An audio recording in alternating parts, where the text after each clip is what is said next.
Hey everyone, John here in human form, and I have some disappointing news to report. So we've known for a while now, since the Mark Cerny presentation, which was from the start of the year. Boy, that was a while ago. But from there we learned that PlayStation 5 will have backwards compatibility, but only with PlayStation 4 and PlayStation 4 Pro, which are apparently different entities, who knew? But the Ubisoft Support page is giving us a bit more of a glimpse into exactly what that means. And this may squash any hope people had, because I saw people like filling this PowerPoint with their favourite consoles from PlayStation 2 to PSP Go, but unfortunately, no. So what it says right here is backwards compatibility will be available for supported PlayStation 4 titles, but will not be possible for PlayStation 3, PlayStation 2, or PlayStation games. So, according to Ubisoft, officially, PlayStation 5 will just be PlayStation 5 games, PlayStation 4 games, and if you want to try and bolster the list, I suppose PlayStation 4 Pro games too. But they're the same thing. But this is a bit disappointing. I'm a firm believer in preserving games. I love collecting games.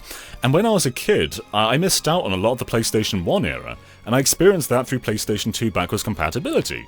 And the same with the Wii. I missed out on a bunch of GameCube games, but I played them through Wii backwards compatibility. So while it's cool they're embracing it to an extent with PlayStation 4, I really was hoping that I could just like throw in the disc for Austin Power Pinball, and it would work, but unfortunately that's not going to be the case. And that sucks. There's such a huge legacy of PlayStation 1, PlayStation 2, PlayStation 3 games. And to an extent, I understand PlayStation 3 would be difficult, but missing out on PlayStation 1, that's the real sore one. PS3 was fantastic for the PSN store, giving you a great array of PS1 games to play, but that's not going to be the case on PlayStation 5. I don't think it's really going to affect the console much. PS5 is still going to do well regardless of if backwards compatibility is there. But just as a player, as a consumer, that's something I would really appreciate.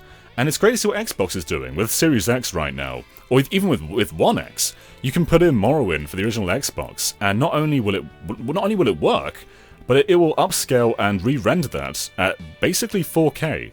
So it's still like a 4:3 ratio, but the resolution, at least in the vertical aspect, is going to be near 4K. So not only is it basically remastering your games, but it's also allowing you to play anything you've really ever bought on that system. So it's a real shame that PS5's missing out on that. I'm not too surprised. I took that chart at face value, but for those who didn't, unfortunately, I guess this is the nail in the coffin. So PS5 will strictly just be PS4 and PS5 games. That's a shame. But let us know what you guys think about this in the comments below, and has this affected your opinion on what PS5 is going to be, and whether you're going to pick one up yourself? Thank you for watching, and of course be sure to subscribe to Game Explain for a lot more on Austin Powers Pinball, and other things gaming too. Until next time, allow myself to introduce myself. I'm Austin Danger Powers. You see, Danger is my middle name. Danger and excitement are what being an international man of mystery is all about. Yeah, baby! Bye. This should be the next generation.